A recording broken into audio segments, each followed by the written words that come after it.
Então, nós vamos dar início a mais uma reflexão do NEF. São momentos que nós temos uma conversa que faz com que a gente reflita sobre os assuntos que sempre estão voltando nas nossas mentes, porque esse é o papel do filósofo, da filosofia ou daqueles que gostam de pensar sobre a vida, sobre as questões da vida. E para isso a gente se reúne com esse objetivo neste grupo que gosta de pensar, que gosta de ouvir, que gosta de cultivar ideias, ideias novas, ideias que já estão nas nossas mentes, que já vêm de muito longe, mas que são sempre proveitosas para o nosso conhecimento, para a nossa evolução.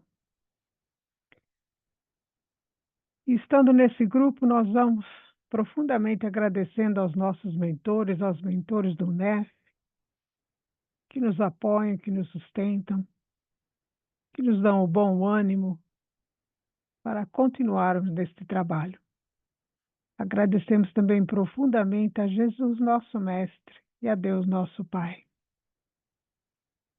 pedindo que nos ilumine com suas luzes, para que o nosso caminho se torne cada vez mais seguro,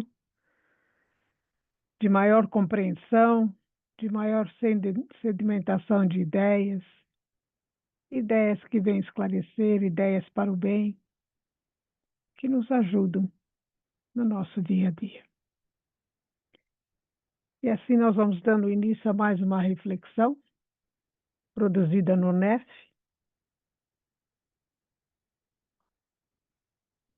que espero que seja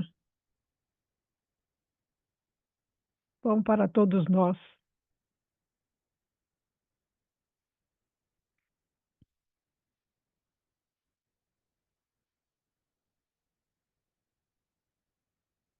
E que nos ajudem a continuar refletindo sobre esses assuntos que são importantes. Pois é, o título é Como pode haver utilidade para algo que é inútil?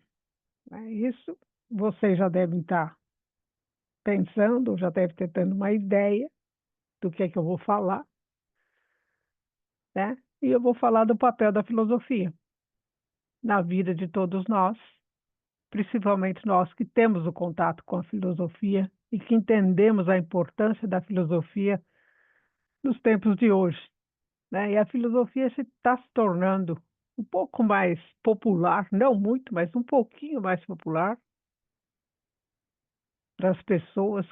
Tem algumas pessoas que antes não davam importância a ela, hoje estão começando a dar, ou pelo menos virando, né, a cabeça em direção à filosofia, a mente um pouco mais em direção à filosofia, principalmente depois da Covid, né, onde o pessoal teve 2 anos para ficar pensando um pouco mais na vida e foram percebendo que a filosofia é um campo que nos leva a um caminho um pouco melhor de,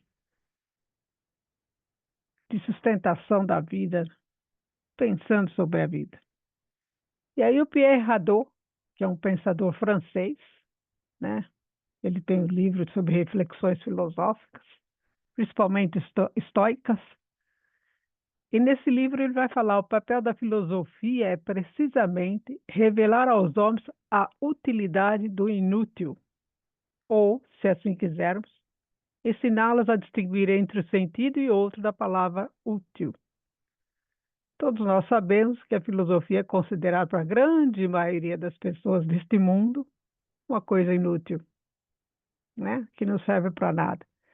Pois é esse aí o objetivo da nossa reflexão de hoje, para ver se ela realmente não serve para nada ou se ela tem alguma utilidade. Eu baseei essa reflexão nesses 3 livros, né? A Utilidade do Inútil, do Lucio Ordini, é um italiano que escreveu sobre isso, um livro interessante. o Compêndio de Filosofia e História da Filosofia, do Adolphe Bazur, que é um escritor francês, né, do tempo mais ou menos lá de Kardec também. E nesses dois livros, são livros bem fáceis de ler, mas muito interessantes, né? Ele começa o livro que filosofia é definir essa ciência em si, né?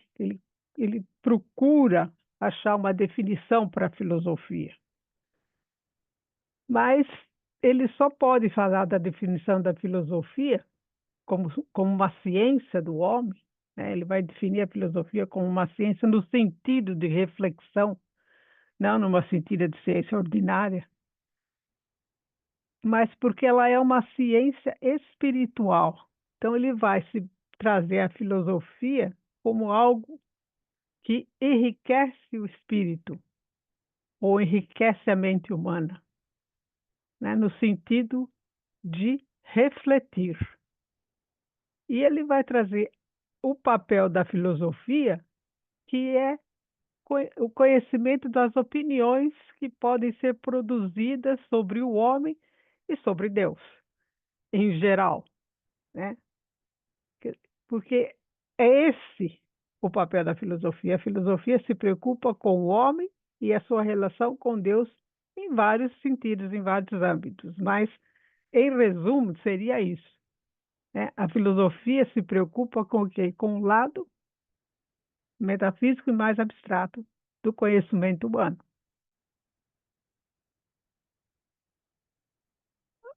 Para ele, definir a filosofia é melhor que seja definido o objeto da filosofia. Todos os campos de estudo têm o seu objeto de trabalho. Isso é óbvio, né? Mas para a gente entender a filosofia, qual é o papel da filosofia, qual é a autoridade que a filosofia possa ter, nós teríamos que ter em mente qual é o objeto de estudo da filosofia, qual é a natureza desse objeto, né? O que ela se propõe a fazer, qual é o objetivo da filosofia. Porque se a gente não tiver o objetivo da filosofia, a gente não consegue ter uma definição de filosofia, segundo esse autor.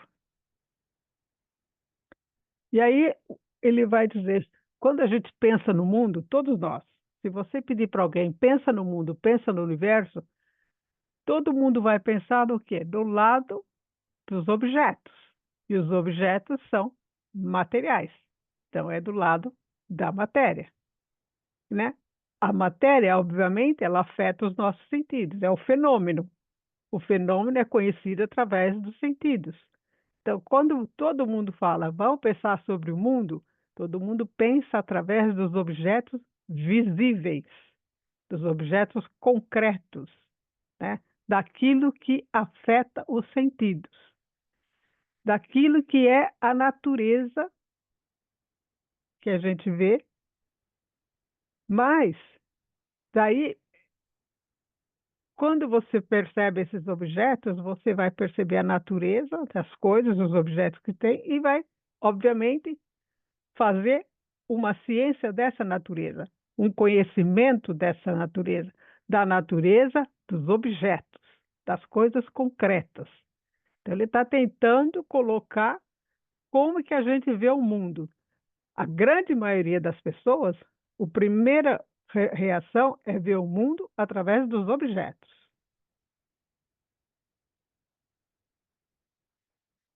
Né? Esse conjunto de objetos, eles vão fazer, naturalmente, uma série de coisas que vão se subdividir em ordens e em classes, né? Nós temos os objetos que se subdividem em ordens. Temos os animais, temos as plantas, temos uma série de coisas aí. Temos os objetos inanimados, né? Carros, casas, etc. Tudo que é objeto. Mas, de uma certa forma, a gente agrupa eles e eles vão ter o quê? Uma mesma origem, no sentido que é tudo matéria, certo? A planta, o animal, o carro, a casa, é tudo matéria.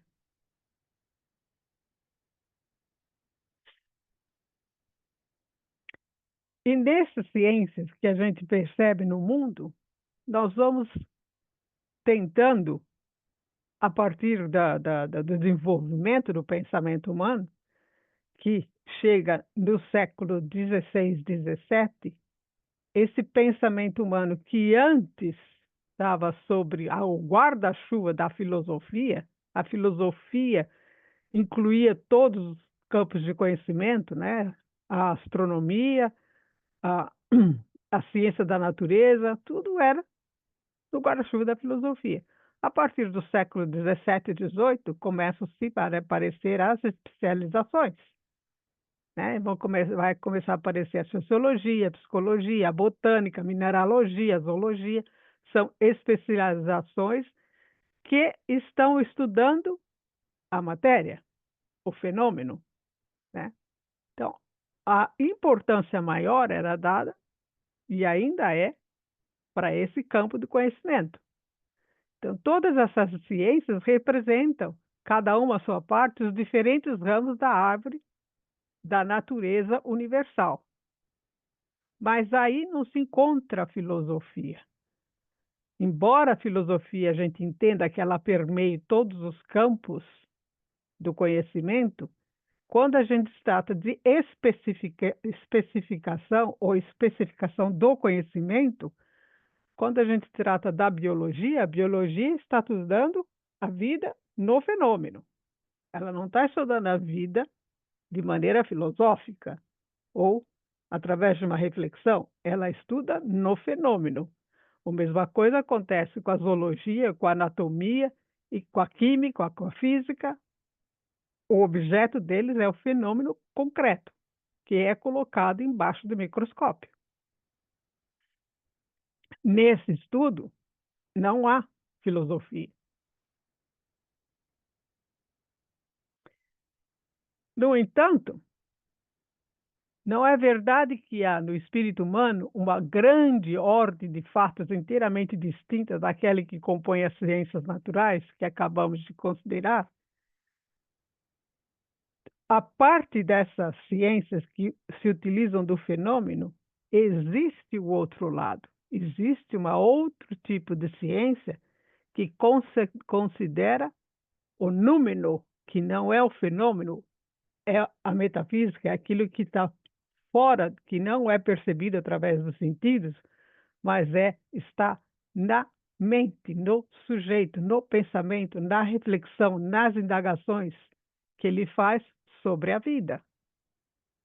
Então, aqui esse autor começa a colocar duas coisas distintas. Ele começa a diferenciar a parte da ciência concreta dos fenômenos e a filosofia que trata da reflexão, daquilo que não é concreto. Por isso que ele vai dizer: será que a gente não considera um outro tipo de raciocínio, além do científico? Se por acaso vos falar de uma ciência que ensina a conhecer as leis humanas, verificando-as sob princípios da justiça geral, ou de uma outra ciência que considera as obras-primas do pensamento, que descreve as leis do belo, ensina os segredos de sua aplicação, essas duas ciências, a jurisprudência e a literatura, não vos parecerão totalmente diferentes por seu objeto das ciências da natureza material, que foram determinadas acima? Então, o que trata do pensamento, o que exige o pensamento e não os sentidos, não é diferente daquela ciência material que vai trazer tudo pelos sentidos, que vai perceber as coisas pelos sentidos. Não somente reconhecereis tal diferença, mas os termos nos, não vos faltarão para fixá-la. Direis de um lado ciências físicas e do outro ciências morais ou ciências filosóficas. Então, aqui ele já está colando. A filosofia se importa mais com a parte da ética, da moral, da discussão entre o justo e o injusto, do bem e do mal, e não vai se importar tanto com a parte material da coisa.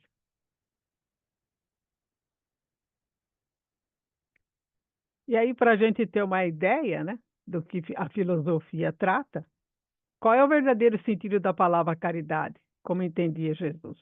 É esse tipo de pergunta que faz a filosofia.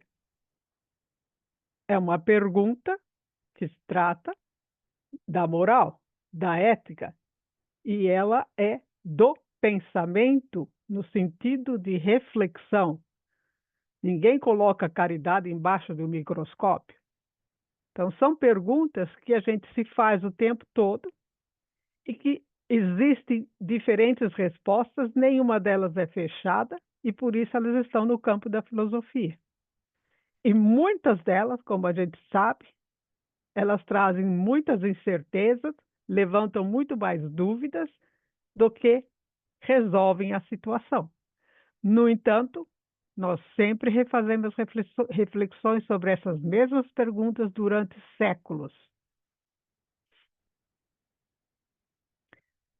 É bem evidente que essa diferença entre as duas ordens de ciências consiste a primeira classe, que se ocupa da natureza material, e a segunda classe do objeto real da natureza imaterial, da natureza moral, né?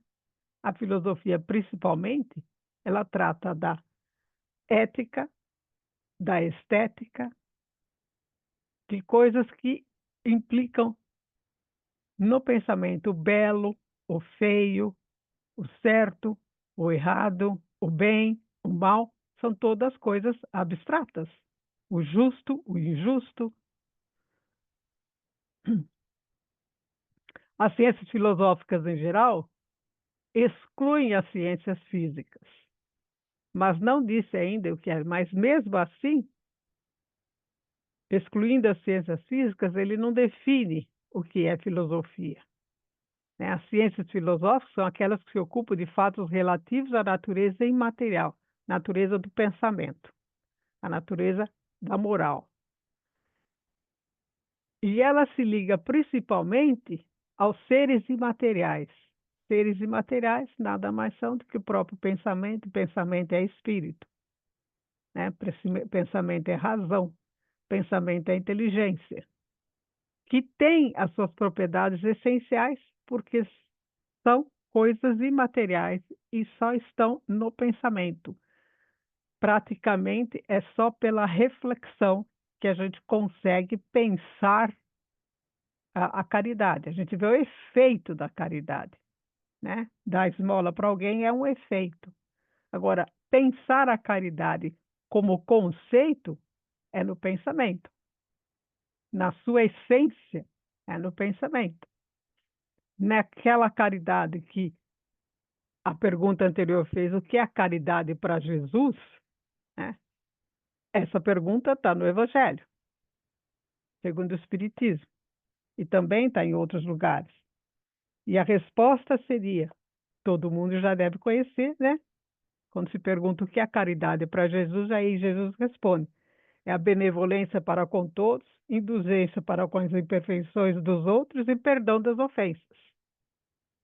É tudo imaterial, é tudo abstrato. Benevolência é um pensamento, é uma intenção. A indulgência também é de dentro para fora. O perdão é de dentro para fora. Não é uma coisa material. E aí é que a filosofia entra. Tanto a filosofia tradicional como a filosofia espírita, muito mais a espírita até. É nesse campo que a filosofia vai entrar, que é um campo que uma grande maioria das pessoas não enxergam, não se tocam, e muita gente acha que é inútil. E aí ele vai dizer que há quatro seres espirituais e materiais, né? Que seria a alma dos brutos, a alma do homem, dos anjos e de Deus. E é essa frase, se a gente for ler as perguntas do Livro dos Espíritos, de 592 a 610, que é onde está lá os três reinos e sobre a vida, sobre a criação, nós vamos dizer que a alma dos brutos não é a alma de quem não, de quem pratica brutalidade, mas é a alma dos animais, daqueles que ainda não entraram no reino nominal. A alma do homem, a alma dos anjos, que são os espíritos puros, e a alma de Deus.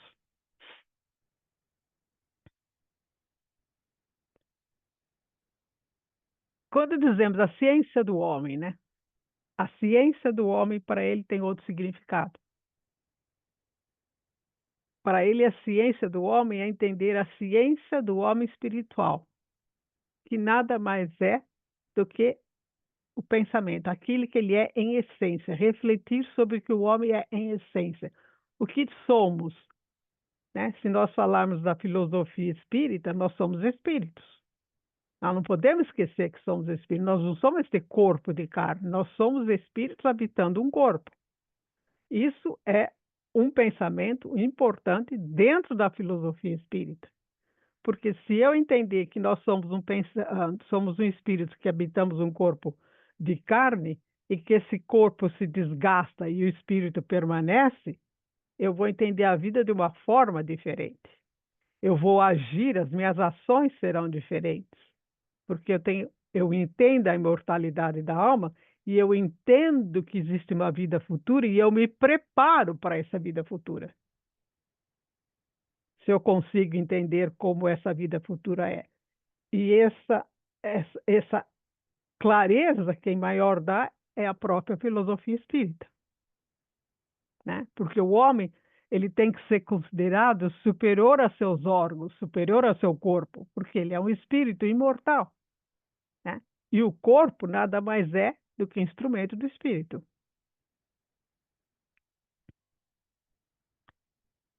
Quando dizemos a ciência de Deus, queremos demonstrar a sua existência, reconhecer os seus atributos, interrogar as leis que presidem o inefável governo que ele exerce sobre os homens. De novo, a filosofia pensa Deus.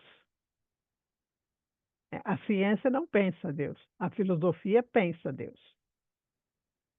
Certo? E Deus é ainda melhor pensado dentro da doutrina espírita, porque aí nós temos os atributos de Deus, nós vamos entender Deus melhor. É sempre uma interrogação, ninguém sabe realmente o que Deus é, porque ele é Deus, meu. Qual é a definição que se dá de Deus? Deus é, sempre foi e sempre será. Não tem outra definição melhor do que essa. No entanto, a gente conhece Deus através da filosofia, principalmente da filosofia espírita, onde a gente coloca os atributos e a gente conhece Deus por aquilo que ele não é. Certo? E o primeiro capítulo do Livro dos Espíritos nos traz uma boa ideia do que seja Deus, no sentido daquilo que nós podemos entender e compreender sobre Deus, e faz uma reflexão lógica e positiva. A ciência de Deus e dos homens e do homem são inseparáveis, né? Se eu penso o homem como espírito, eu penso Deus também como espírito e vice-versa. Por isso que não dá para separar. Por quê? Porque Deus nos criou, Deus é imanente, somos herdeiros do Pai, herdamos a sua essência, né? E somos todos irmãos. Por isso que não dá para separar. E o Espiritismo vai tratar do quê? Da relação entre os espíritos e a relação do homem para com Deus também. Então, essa seria a ciência do homem espírito.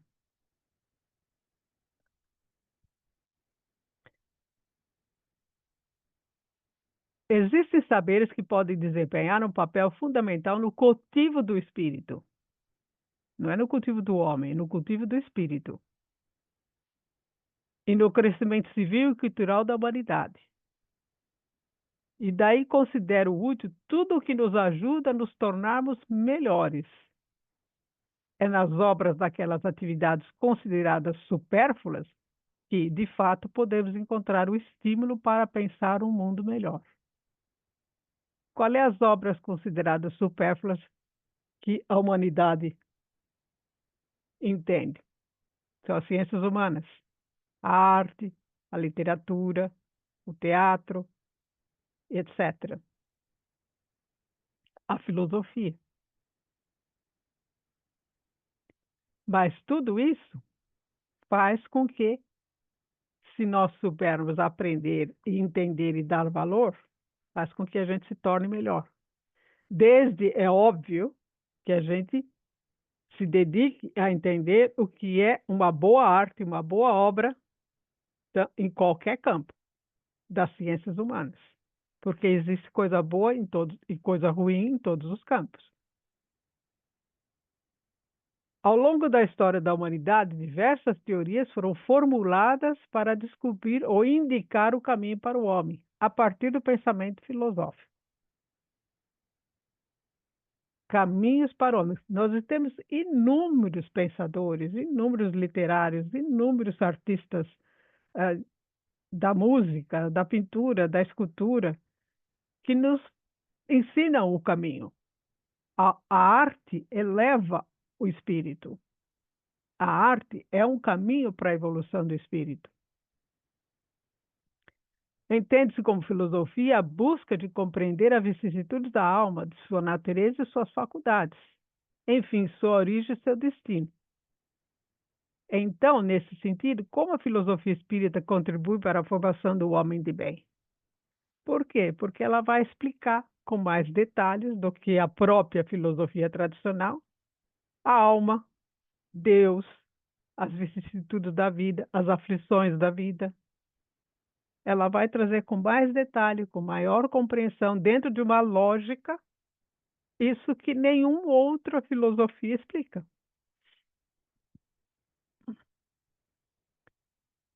Se é a lógica que nos conduz à individualidade da alma, também é a lógica que nos conduz à responsabilidade dos atos, né? Somos individuais, temos o livre-arbítrio e somos responsáveis pelos nossos atos.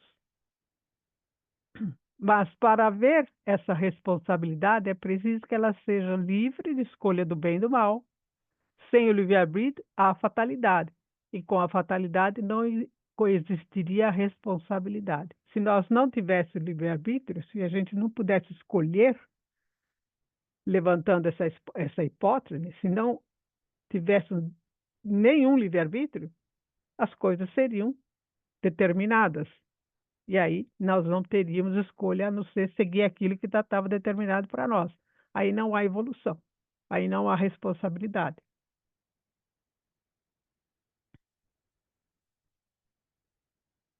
Em todos os domínios, o homem vai se utilizando cada vez mais largamente da máquina, né? Nós estamos vendo isso hoje em dia. A máquina, ela está entrando em todos os domínios do conhecimento e o homem está se utilizando dela, alguns com responsabilidade, entendendo direito o papel da máquina e outros não entendendo o papel da máquina e usando a máquina sem muita responsabilidade.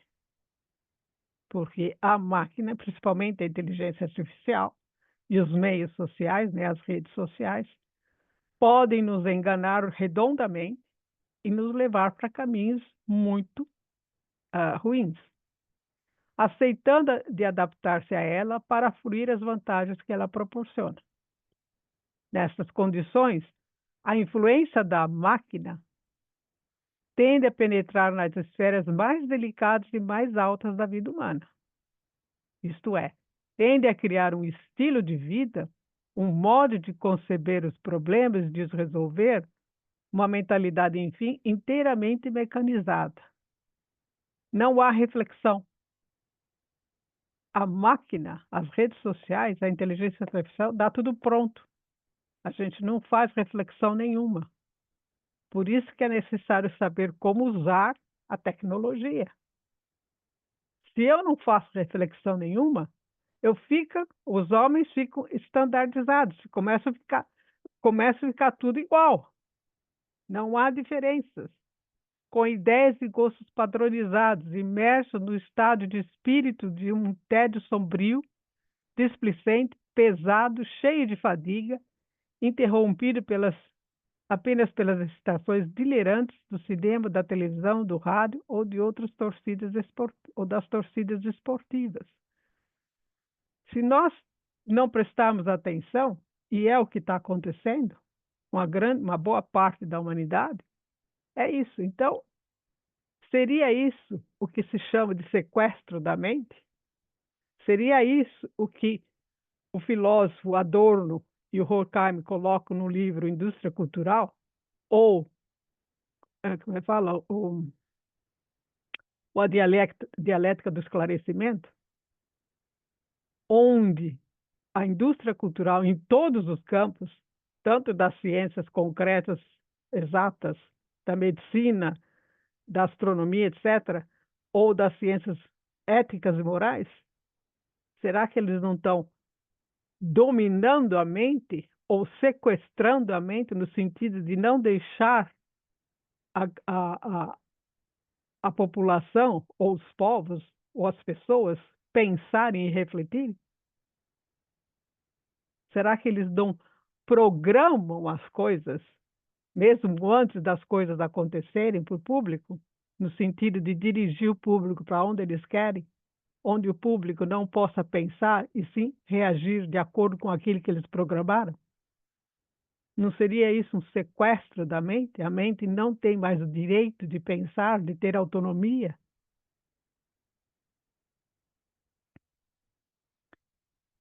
O conhecimento de Deus não pode ser separado do conhecimento do homem, né? Conhece-te a ti mesmo, conhecerá os deuses e o universo.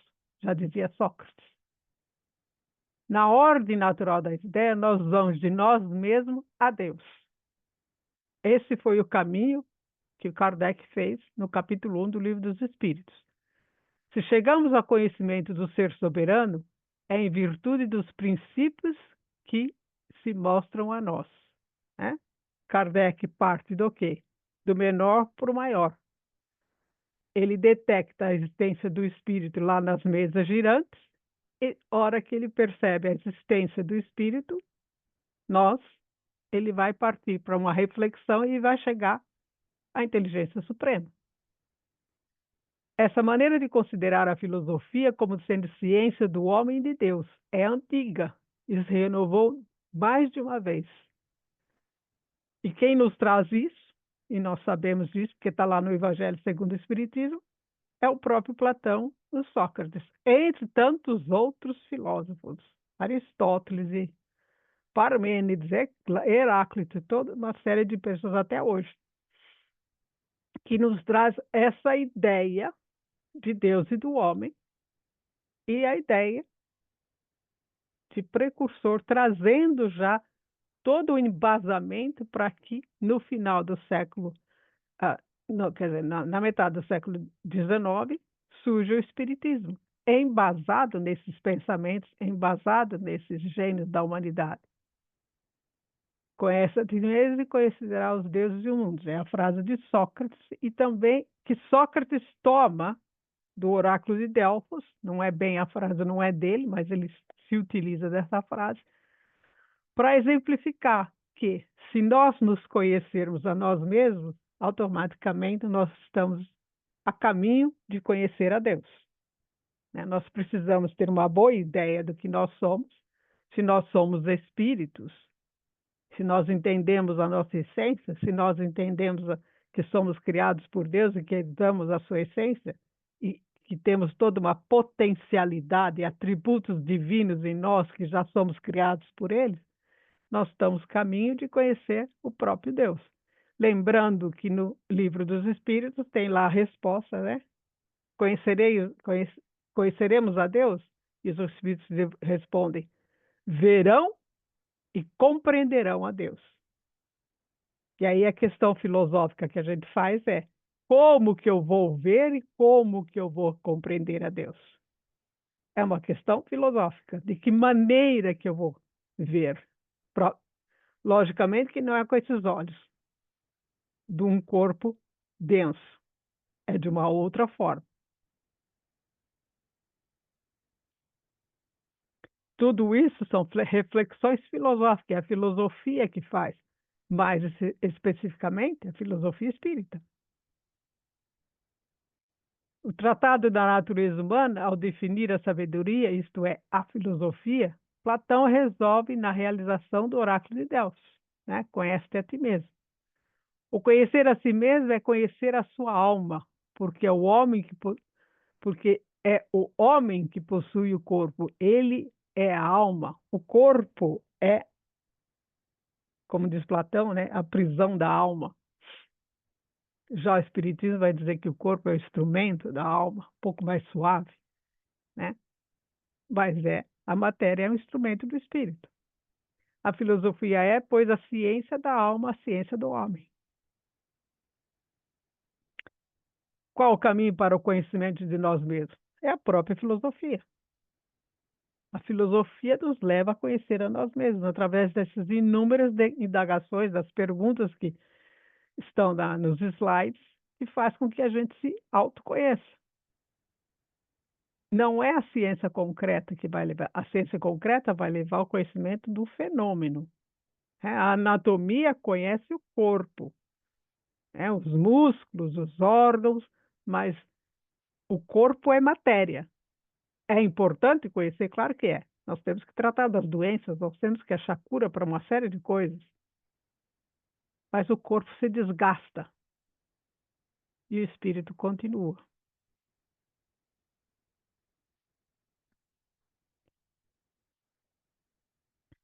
A filosofia, tendo por objeto o estudo do homem, nenhuma outra ciência pode igualar-se a ela em importância e em utilidade. O homem tem um destino a cumprir, um destino que se prolongará e se cumprirá além do túmulo. Certo? Então, se somos imortais, nós temos que dar importância ao espírito e entender o espírito e saber que temos uma vida futura que nós temos que nos preparar para ela. O homem existe, isso é fato, todo mundo sabe. E o que há de mais importante para esse homem? Saber o porquê da sua existência, né? De onde eu venho, para onde eu vou, o que eu estou fazendo aqui, qual é o meu papel, o que eu preciso fazer ou deixar de fazer. Então, isso são perguntas da pertinência da filosofia. E isso faz com que a gente vá ficando cada vez mais consciente o quão é importante a filosofia na nossa vida. O que há de mais importante para ele do que aprender a conhecer seguramente seu destino? Nós sabemos o nosso destino? Sabemos. Nós somos criados por Deus e temos que voltar para Ele. O destino é esse. Agora, como que nós vamos voltar é da nossa responsabilidade e do livre-arbítrio, como foi dito antes. E os motivos sobre os quais ele apoia a sua esperança de viver em uma outra região. Que região? Num mundo melhor. Qual é o nosso destino? Nós, espíritas, pensamos, bom, a gente gostaria de estar num mundo melhor, onde há menos violência e mais tranquilidade e harmonia e igualdade. Nós temos isso. E não é utopia. É uma realidade. É a realidade do espírito, não do corpo de carne.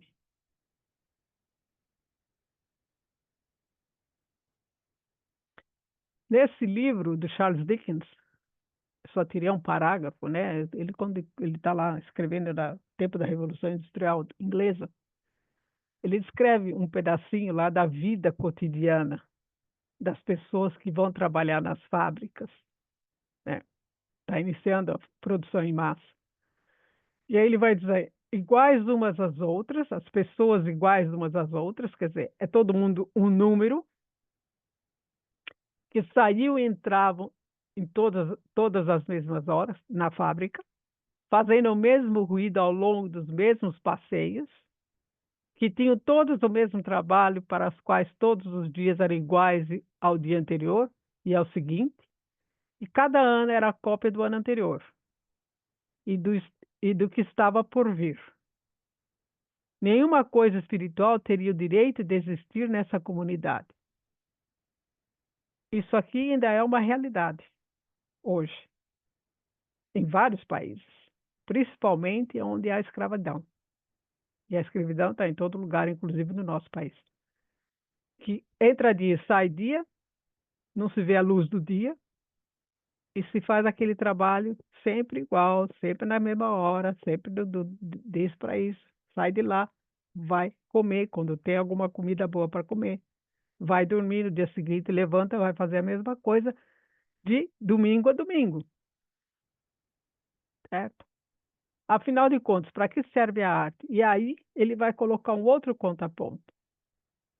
Se nós temos esse dia que é sempre o mesmo, tudo igual, a toda hora, ele vai pensar, e a arte, né? Nesse mundo dessas pessoas, já que nesse mundo mecânico não tem lugar para o espiritual. O espiritual não tem direito de entrar porque não tem tempo. E aí ele coloca, e a arte? Para que serve a arte? E quando se fala de arte, é qualquer processo criativo, tanto mental quanto prático. Qualquer processo criativo. Não importa, não é arte de obras-primas, é um processo criativo. É poder ter um pensamento diferente do meu dia, que é sempre igual. É poder ter um sonho que eu possa realizar um dia. Ou que possa fazer com que a minha vida se torne uma vida melhor, onde eu tenho um objetivo de realizar e onde eu encontro uma força para enfrentar o dia a dia. Então, para que serve a arte? Para que serve a música, o teatro, a dança, as artes plásticas, o cinema, a literatura, que é tudo parte das ciências humanas? A resposta mais comum diz respeito ao prazer, ao lazer, ao deleite do espírito. Né? Para que serve tudo isso? Para o prazer, para o deleite. Né? Essa é a resposta que todo mundo daria. E tem reforçado a ideia da coisa supérflua, de luxo, de ocupação ociosa para quem tem tempo. Então, só teria tempo, ou seria só uma coisa supérflua, para você ir lá, se distrair e acabou. Para a grande maioria que não consegue nem ao menos o seu sustento básico, isso não é importante. Né? Mas, no tempo de Aristóteles, era importante, porque a tragédia grega era uma catarse. Era onde a pessoa poderia assistir a peça de teatro e fazer uma introspecção sobre si mesmo e tentar chegar a alguma conclusão ou alguma saída para o problema que ela pudesse estar vivendo. Então, a arte tinha um papel importante para os gregos. Hoje, ainda tem, se a peça de teatro for realmente uma peça que tenha um conteúdo que possa trazer um conhecimento bom, um conhecimento que tenha um resultado de reflexão. Então, a arte pode quebrar a monotonia da vida? Pode. Não só pode, como quebra. Basta que a gente se deixe levar por ela no sentido de cultivar a criatividade. Para Heidegger, né, ele vai falar de o que é importante nesse sentido da filosofia. É cada vez mais difícil e complicado sentir interesse por uma coisa que não implica um uso prático e imediato para fins técnicos. Né? Está cada vez mais difícil as pessoas deixarem o celular do lado e não levarem ele para tudo quanto é canto. Né? O celular vai para tudo quanto é canto, é uma extensão do braço. Então, por isso que ele está falando, implica o uso prático e imediato do produto técnico. O maximamente útil é o inútil, de um sentido que aquilo que é prático, ele pode ser inútil, num certo sentido. Mas experimentar o inútil é, para o homem de hoje, uma coisa difícil. Pensar é uma coisa difícil. Refletir é uma coisa difícil. Deixar o celular e pegar um livro na mão é uma coisa difícil. O útil aqui não deve ser entendido como aquilo que é utilizável, prática e imediatamente.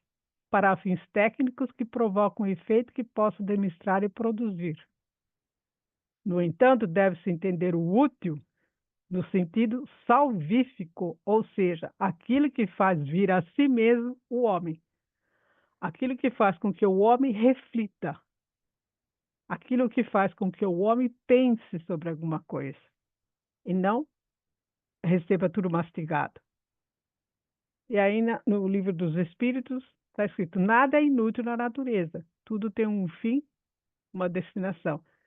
Deus não cria nada inútil. Deus só cria coisas úteis para serem utilizadas por nós de maneira correta.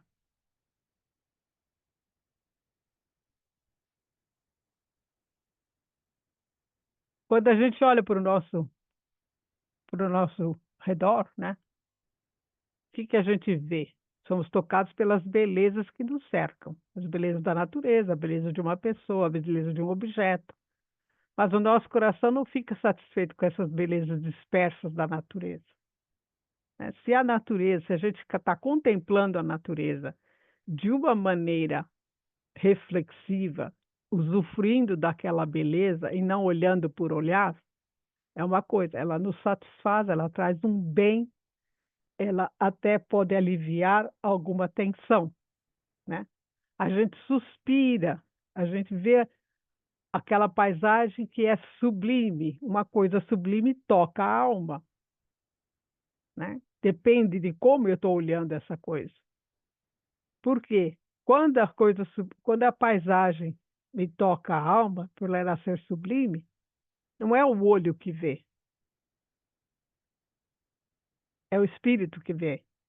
Não sei se vocês me entendem. Não é o ouvido que ouve, mas é o coração que ama, porque ele pressente. Então, toca, entre aspas, o espírito. Se toca o espírito, ele vai além da matéria. Sim, haverá sempre um coração humano, um impulso interior que levará para o invisível, que vai levar para além da matéria, que vai levar para um mundo que a gente anseia, para um mundo onde as coisas são sublimes. E esse invisível, o que é senão o objeto que a filosofia aspira a penetrar, né? Nós aspiramos a penetrar esse invisível, a esse mundo que não é utópico, que existe, mas eu tenho que conquistar esse mundo. Através do quê? Da filosofia, da reflexão. Mas a filosofia nunca nos dá uma resposta definitiva. Nós não temos respostas definitivas em filosofia. Embora ela busque exaustivamente a verdade, leva-nos, na maioria das vezes, a incertezas e muito mais dúvidas. Esse também é o papel da filosofia. Porque se a gente tiver certezas e não tiver mais dúvida, então não precisa mais pensar, eu já sei tudo. Que ela, senão um labirinto onde a razão de todos os séculos se tem incessantemente perdido sem se encontrar jamais. A filosofia está sempre questionando as mesmas questões. E ela não tem uma resposta definitiva, e ela parece não encontrar essa resposta definitiva. Por quê? Porque a resposta para nós espíritas, ela só chega com a evolução do espírito. Conforme a gente evolui, nós vamos compreendendo melhor e vamos vendo melhor. E aí, na pergunta 14, né, a gente sempre tem lá um conselho, eu diria, dos espíritos, para a gente não ir além da nossa possibilidade de entender, né? Crede-me, não vades além. Não vos percais num labirinto onde não lograreis sair. Nós temos um limite. Embora a gente anseie esse mundo melhor, nós temos um limite de compreensão desse mundo. Nós fazemos uma ideia vaga dele. Nós fazemos uma ideia muito vaga do que nós somos. Nós não temos ideia do que nós somos. Somos espíritos, somos e daí? Né? Qual é a capacidade que nós temos? Jesus diz: vós sois deuses. Fareis o que eu faço e muito mais. Mas será que nós sabemos, entendemos exatamente o que é essa frase que Jesus disse?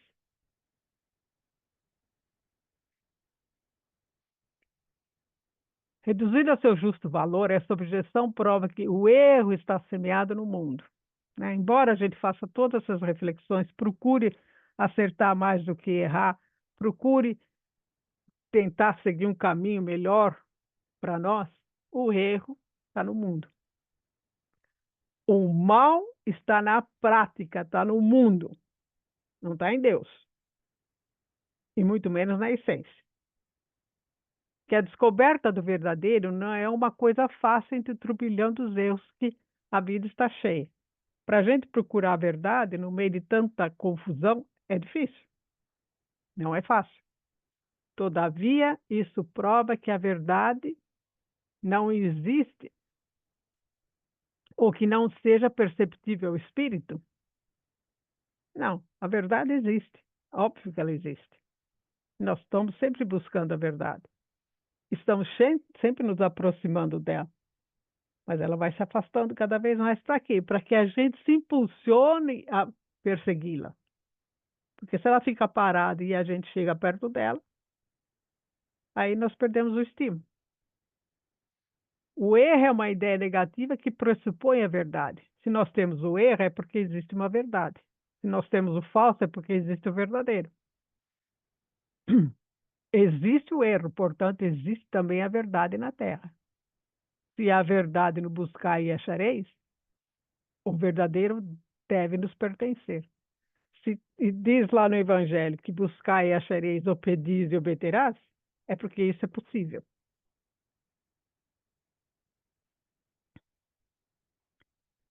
Do ponto de vista metafísico, né, falando da filosofia, se tomarmos cada um em particular as diversas ciências de que se ocupa o espírito humano, percebemos que elas repousam sobre princípios fundamentais, incontestáveis, que cada ciência aceita, mas dos quais elas não constituem autoridade.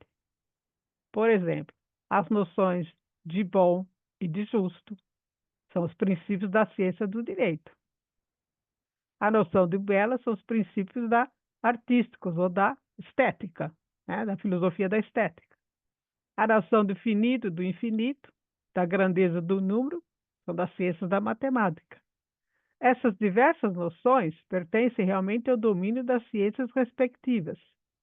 São princípios universais. Quando se fala em princípios universais, já está falando de filosofia, de competência da filosofia. É a filosofia que cabe considerá-las para determinar o seu caráter, sua lei e sua autoridade. É a filosofia que vai tratar da estética. É a filosofia que vai tratar do justo ou injusto. É a filosofia que vai tratar do bem e do mal. O campo é da ética. A ética é a filosofia quem trata. Não são os outros campos. E aí, esse escritor francês, né, se não, o Eugênio Ionesco, se não se compreende a utilidade do inútil e a inutilidade do útil, não se compreende a arte, né? A utilidade do inútil. Se a gente não compreende a utilidade da arte, e quando eu falo arte, eu falo arte em geral, que é todo quanto é tipo de arte, incluindo literatura, incluindo a filosofia, que são as, o conhecimento abstrato, se eu não compreendo a utilidade do inútil, que todo mundo acha que é inútil, eu também não iria compreender a arte ou as ciências humanas. Se é absolutamente necessário que a arte sirva para qualquer coisa, eu direi que deve servir para ensinar às pessoas que existem atividades que não servem para nada, mas é dispensável que elas existam, né? E ele está tratando da arte. A arte, entre aspas, não serve para nada, é o que o grande número das pessoas pensa. No entanto, é necessário que elas existam.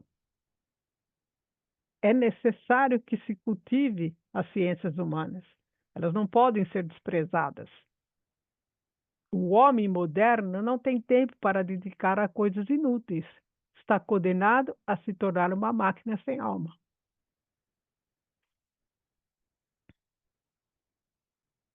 Penetrou no reino da arte quando percebeu o sutil uso do inútil.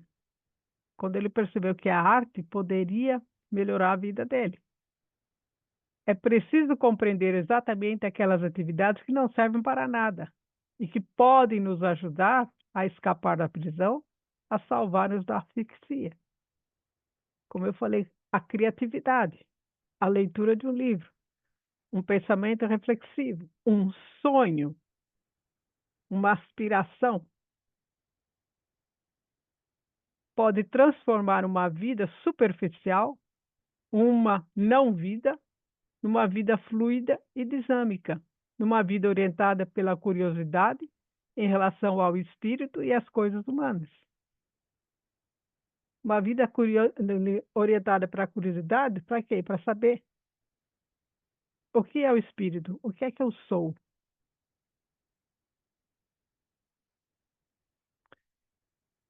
Aí um trabalho, um texto do Chibene, que vocês tiveram a oportunidade de conhecer semana passada, né, que ele fez uma reflexão para nós na semana passada, e ele vai falar da filosofia, a importância da filosofia.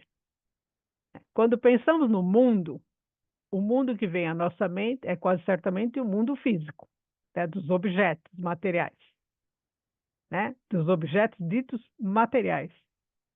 E aí ele coloca o conceito de matéria, não é da ciência, é da filosofia. É a filosofia que traz o conceito de matéria. E a ciência se apropria desse conceito. Agora parece claro que, de fato, a filosofia nada muda nesse mundo. Né? Com filosofia, sem filosofia, dá na mesma. É o que ele está dizendo. Com ela, não se produz nem feijão, nem roupa, nem carro, nem celulares, nem nada que é material. Sem ela, provavelmente, ainda não haveria antibióticos, plásticos, ácidos hidroelétricos, nucleares, etc. Desaparecessem os filósofos, tudo ficaria tal e qual no mundo físico.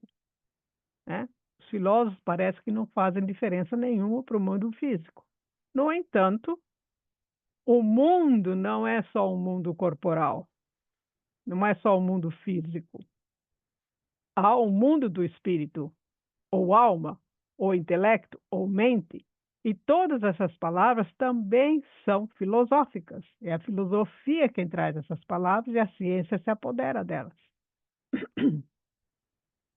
Um dos maiores filósofos de todos os tempos fez toda a sua filosofia começando com a observação de que, mesmo que nada material existisse, e agora ele está pondo o oposto, né, um contraponto, se ele estivesse pensando, ele existiria como espírito.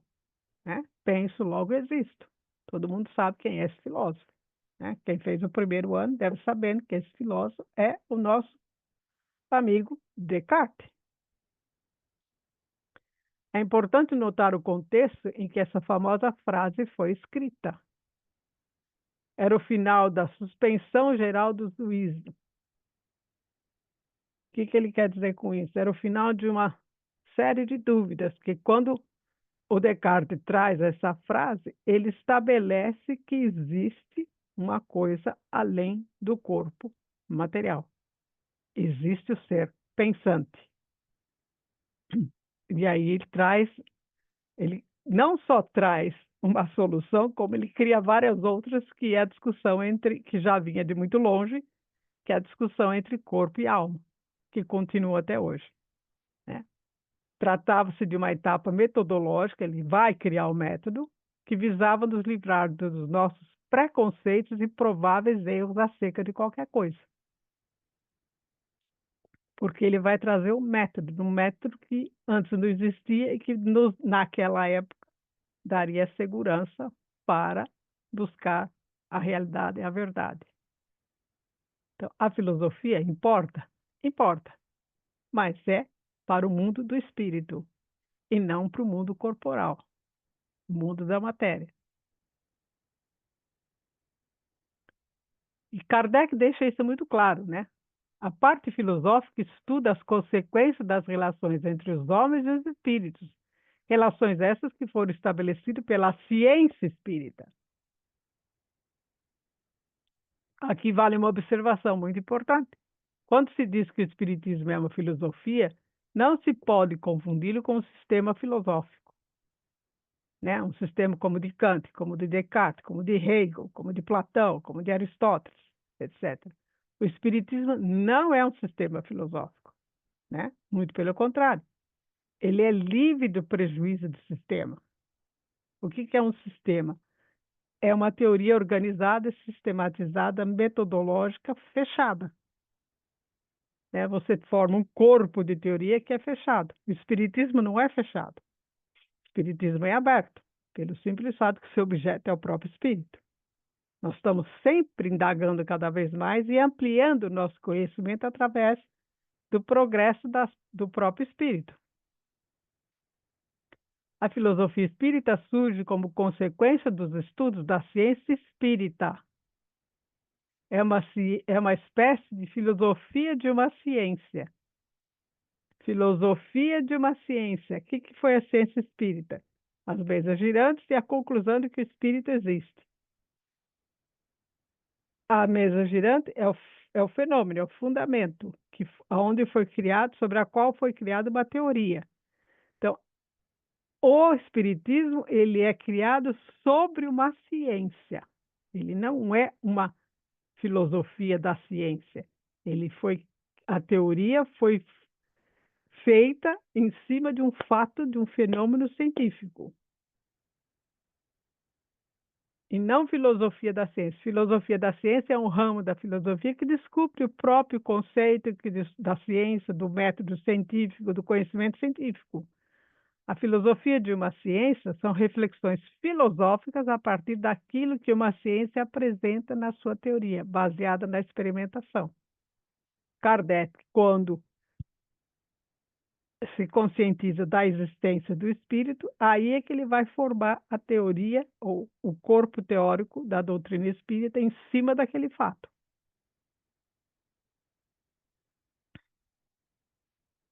A contribuição da filosofia para a evolução do espírito. Se a filosofia espírita se baseasse apenas numa filosofia pura, como a de Descartes e de Kant, que traz um negócio fechado, ela não se sustentaria, ela não duraria muito tempo, ela não teria tido sucesso. Esses filósofos apresentaram suas próprias ideias pensando, imaginando, refletindo sobre o que seja a alma. Eles trouxeram grandes contribuições, todos os filósofos, sobre o estudo da alma, a própria ética, formulando inclusive a ética que está muito próxima do espiritismo, né? A ética deontológica do Kant está muito próxima do espiritismo. O espiritismo faz as coisas muito baseadas no pensamento kantiano. No entanto, eles não trouxeram uma compreensão clara do que é a alma, como Kardec trouxe. De onde veio essa alma, o que ela é, o que ocorre a ela no processo reencarnatório. Todos eles estudam a alma, que tá bom, a alma é algo além da matéria. Tudo bem? Para por aí. O Espiritismo não, ele vai estudar essa alma, esse espírito. Da onde ele veio, para onde ele vai, qual é o papel dele, o processo reencarnatório, os atributos da alma, como que ela veio, como ela foi criada, no sentido da sua evolução, dos reinos, etc. O que ocorre a ela após a morte do corpo? Como se, como se dá a sua vida na erraticidade nesse mundo espiritual? Como ocorrerá em vidas futuras, em outros mundos, na própria Terra? Como se dá o seu processo evolutivo, suas provas, suas expiações? Isso tudo foi trazido pela filosofia espírita.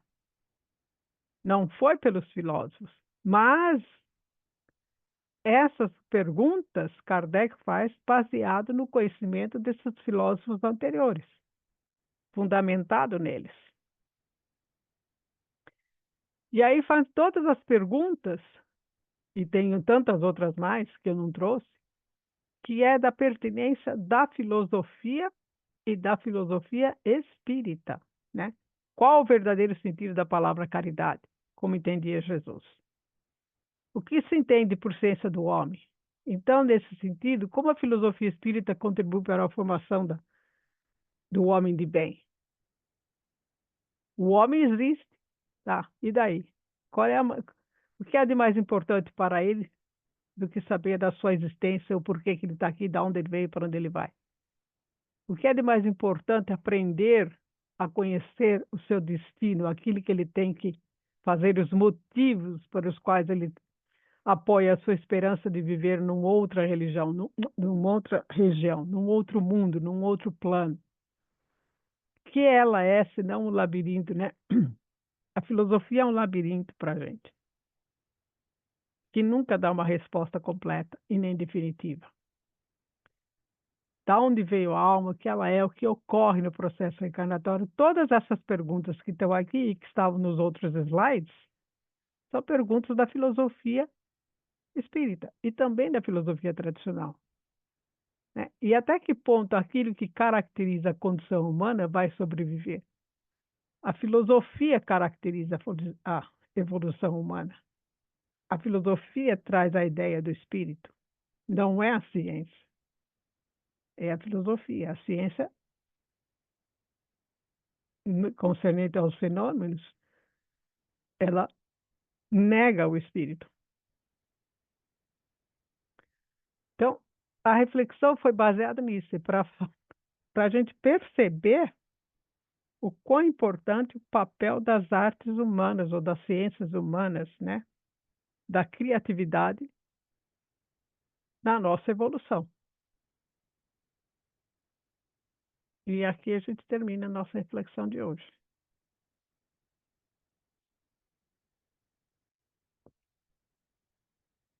E não foi muita novidade para muita gente de vocês, né? Ou se não para todos.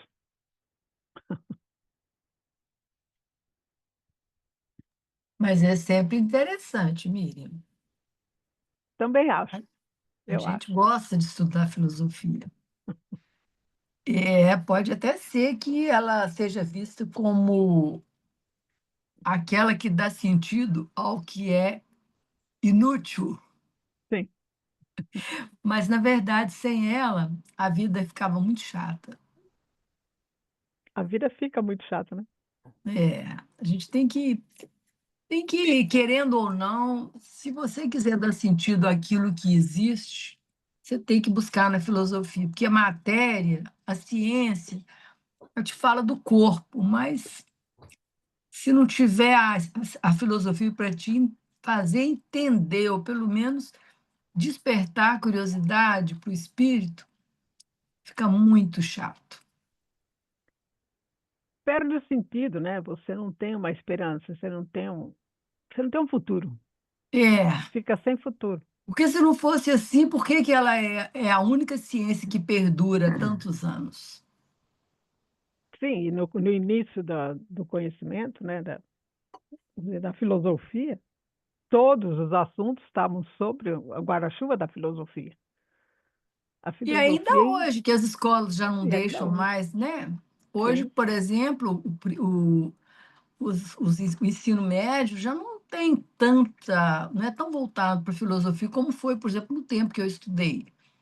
sim, Mas sim. sempre tem um grupo de pessoas que ainda busca essas respostas, né? Porque elas não existem assim. Falta, eu acho que falta, não sei, não estou dizendo que são todas as escolas, né, mas falta, na escola, falta reflexão, na filosofia, né?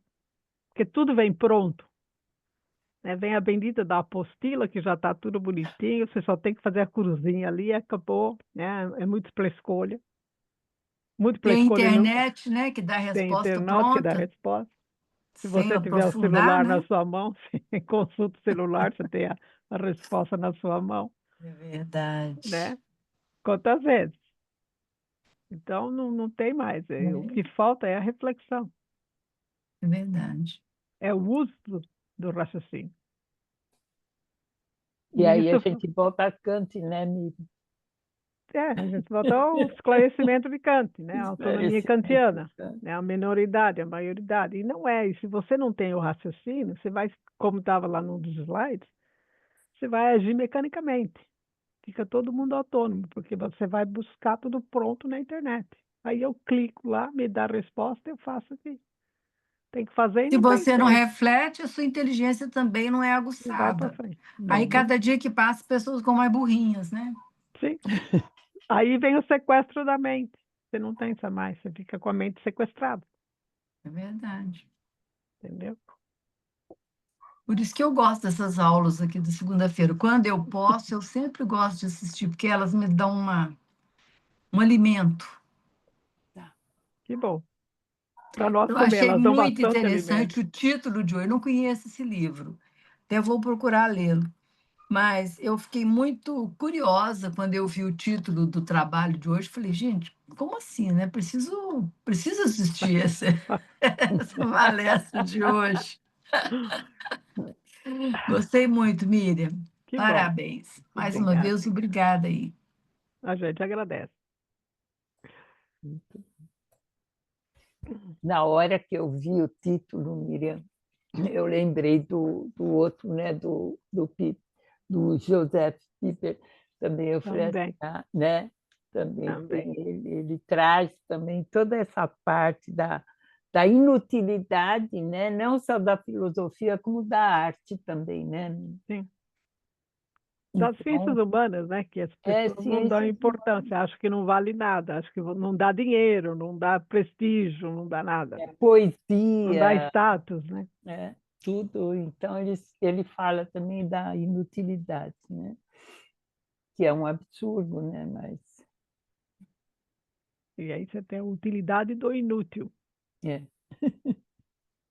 Sem a arte, é, você não caminha, como a Niva mesmo falou. Sem a é. filosofia, você fica embrutecido, porque só a ciência não vai dar o suficiente. Quando a gente fala ciência, é como se estivesse falando de matéria e espírito, entendeu? Não é? Porque a ciência, obviamente, a ciência é útil. É. Não é só útil, mas é extremamente importante, Necessário, né? necessária. Mas não só a ciência, né? Teria que ter o equilíbrio. É, as duas asas, o intelecto e, e a ética, né? A moral. A moral. Miriam, Oi.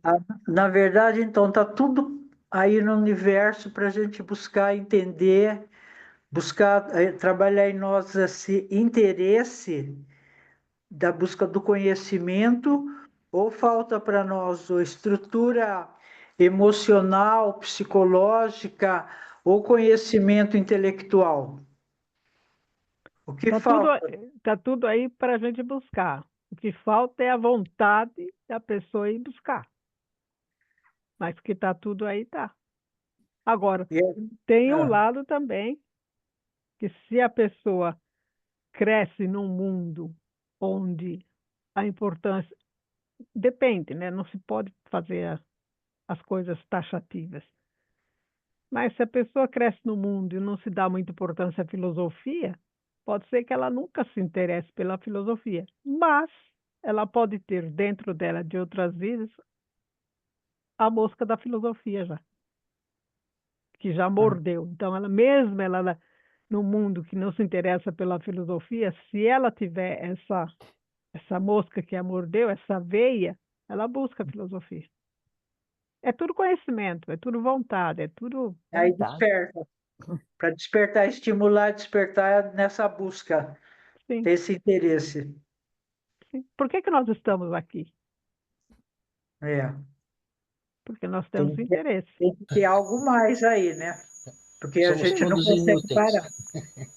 É Hã? porque nós estamos aqui. A É. gente está aqui toda semana, nós estudamos, nós fomos atrás do conhecimento, exploramos o nosso conhecimento, exploramos os livros, exploramos os autores, exploramos toda a parte das ciências humanas e também das ciências ah, orgânicas, né, materiais, para poder entender melhor a vida, entender melhor como é que funciona a coisa.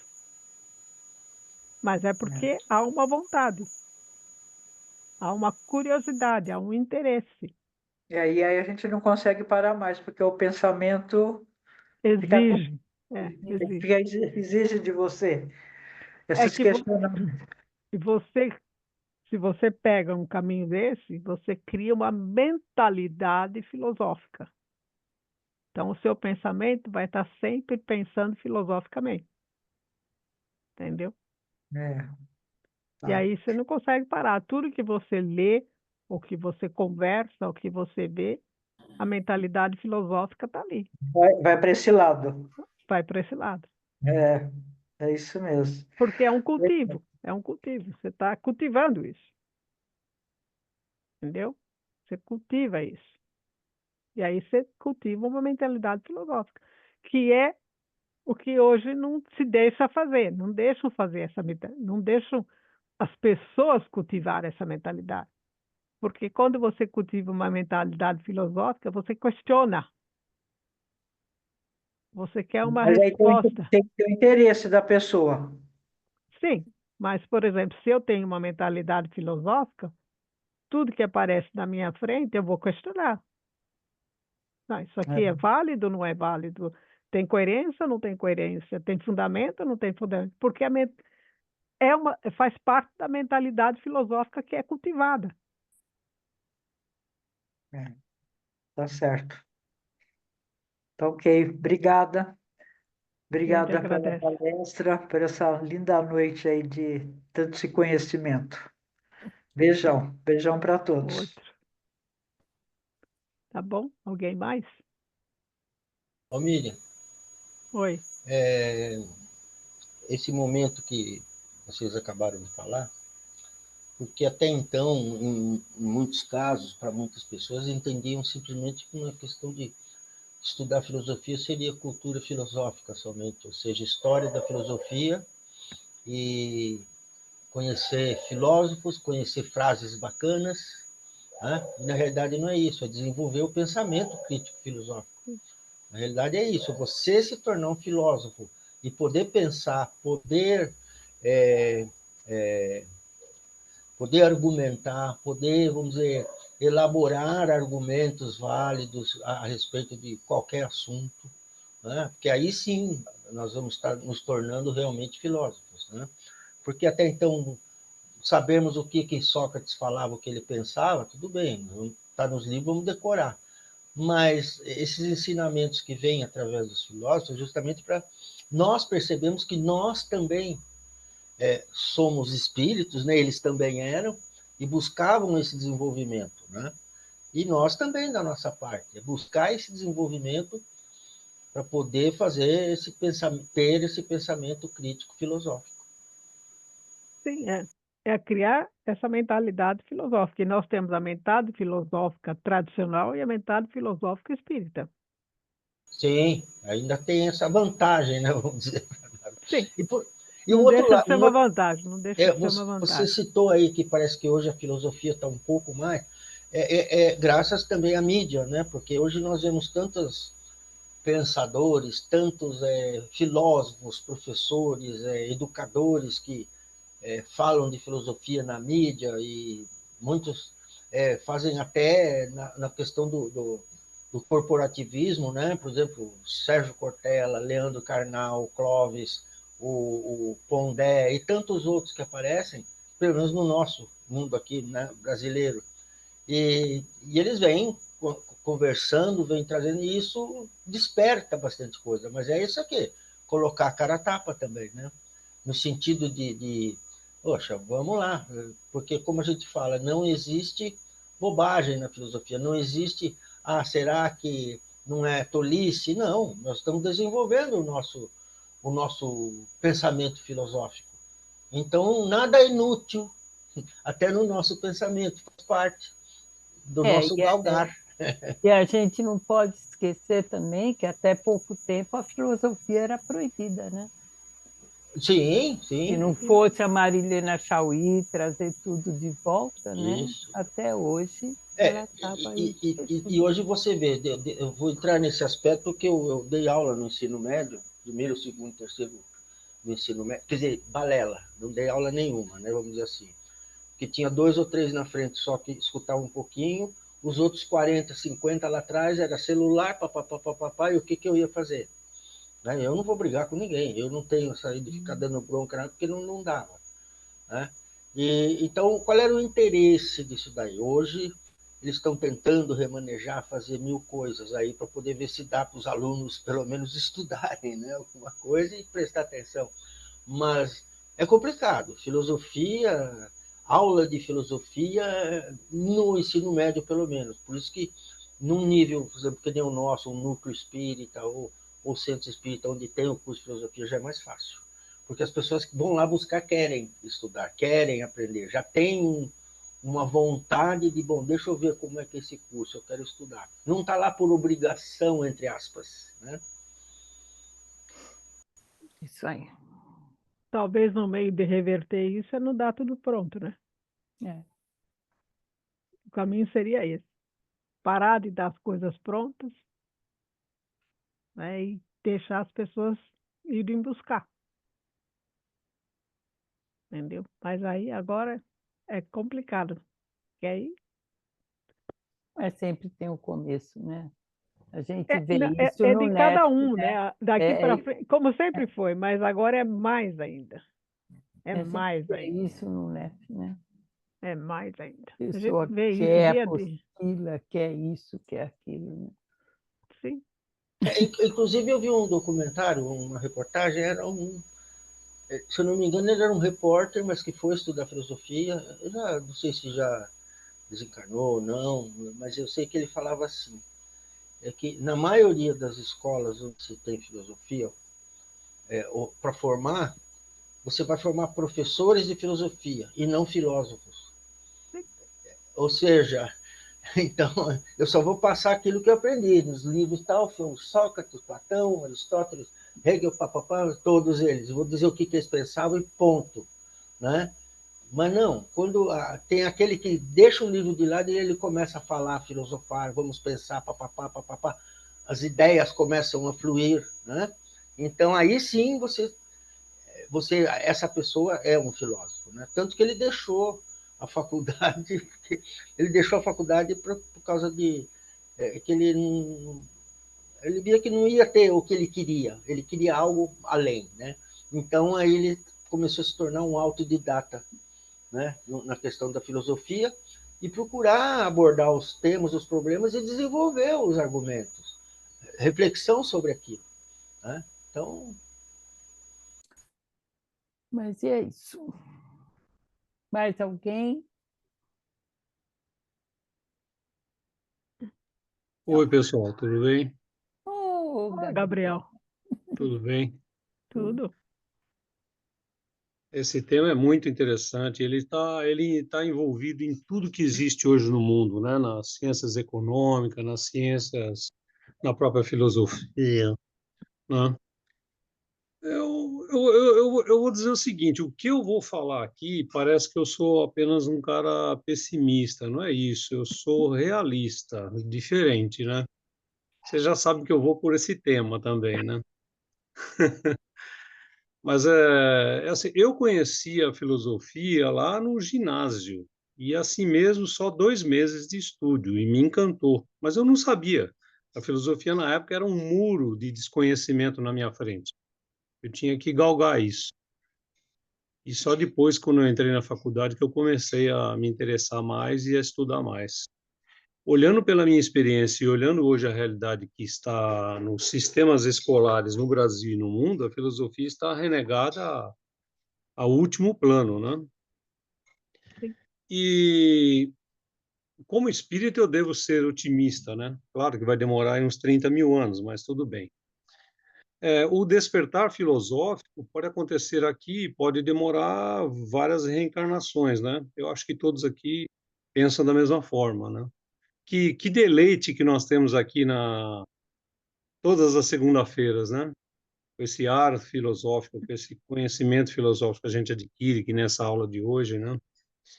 Mas assim, todos nós sabemos, né, que o sistema atual é mercantilista, é materialista, é o consumo exacerbado, o consumo da felicidade. Olha em que nível nós estamos.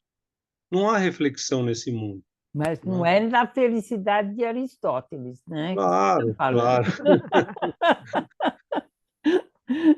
E, e se a gente lembrar que as necessidades da humanidade, eu diria que mais de 70% da humanidade ainda é a sobrevivência, de comer, de se vestir, de se virar, sabe, de dar o melhor para a sua família, a filosofia nesse mundo aí está totalmente esquecida, né?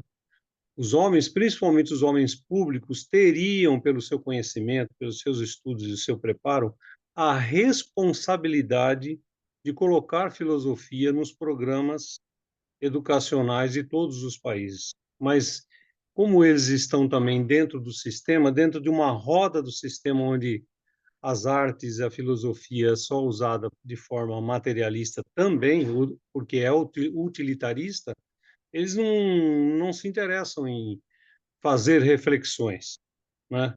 Até alguém lembrou, acho que foi você, né, que a Marilena Chauí fez um trabalho excepcional com aquele livro. Aquele livro é É, um livro muito interessante para quem está começando, né, o Convite à Filosofia, né, se eu não me isso, engano, né? que ela Sim, fez para sim. professor, né?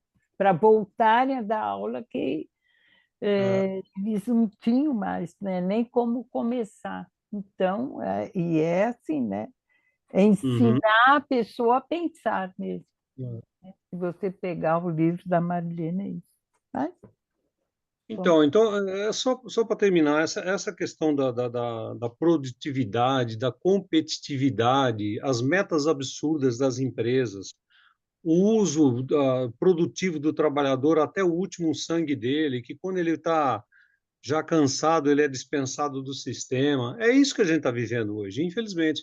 A roda do sistema está funcionando, a engrenagem é essa, e não há espaço para filosofia nesse meio. É só isso que eu queria dizer. Mas eu amo filosofia e amo a NEF, tá? Tudo bem. tá bom. A gente continuar filosofando, né, Gabriel? E dar chance para quem tem toda essa vontade, né? É isso que vale a pena. O que falta é filosofia, né? Porque É, o pessoal que está lá em cima no poder não tem filosofia, não. E nem querem que nós que tenhamos. nós tenhamos. Exato. Não tem a menor interesse em filosofar, Não. porque é o mundo da matéria, né? É. Fazer o quê? E o problema é esse, né? Como foi dele, quando passar para o lado de lá, tomara que caia a ficha, né? Se não cair, ele vai sofrer muito.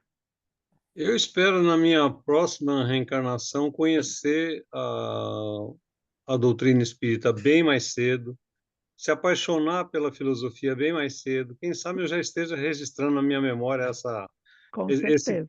esse programa, entendeu? Com certeza você vai Não é, continuar, não é? não é só você, não, viu, Gabriel? Todos, eu também. Eu estou nessa fila. Bom, Ô, Mia, essa última pergunta em que você pôs ali, a ciência de Deus e a ciência do homem. Mas o homem, para ele fazer a ciência dele, ele não precisa tirar dessa ciência do universo, de tudo que tem no universo, buscar o conhecimento que essa ciência é de Deus.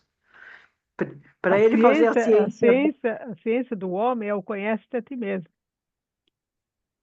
Então, mas aí ele precisa tirar de toda essa Ele busca tem que aí. tirar de dentro dele para pegar o que tem fora, entendeu? Ah, tá bom. É Entendi. essa ciência de Deus, a ciência do homem, quando ele fala que não são inseparáveis, é porque o homem se conhecendo, ele conhece a Deus. É a do frase que universo, tá, né? é a frase que o Sócrates usa, né? Conhece-te a ti Ah, mesmo e conhece, conhecerás tipo. os deuses e o universo. Ah, legal. Obrigadão. Por Mais uma causa vez. da, por causa da própria essência, né? Se a gente É. for pensar na essência, se nós herdamos a essência divina, se eu conheço a minha essência, eu me aproximo mais de Deus e vou Aí eu tenho que tirar, compreendê-lo melhor. desenvolver o potencial, os talentos É isso que aí. nós herdamos. São as Tá potências certo, aristotélicas. tá certo. Obrigadão. Tá bom? Beijão. Então, nós podemos encerrar? Será? Uhum. Então, gente, muito obrigada. Uma boa Páscoa a todos. Valeu, Aproveitem obrigado. bastante, Ah. comam bastante chocolate, que faz bem, que anima, sem exagero. Pelo preço eu vou comprar um bis. Vamos nem- olhar, Ai, é o pão duro. vamos olhar o preço, Tá bom. filosofar em cima não do vou. preço do E chocolate. os netos? Como é que faz com os netos? Não é? É Pois isso aí. é, isso aqui, né? Gente, Tá boa bom? noite para Amor, vocês. Boa noite boa a todos. noite. Fiquem Boa em noite. paz. Tchau, Fiquem em tchau. paz. Boa Tá noite bom? a todos. Boa Bom ver semana, obrigado. vocês. Boa Tá? Páscoa, tudo de Tchau, bom. tchau. Beijão, obrigada, Miriam. Beijão. Tchau, obrigada, Leida. Tchau.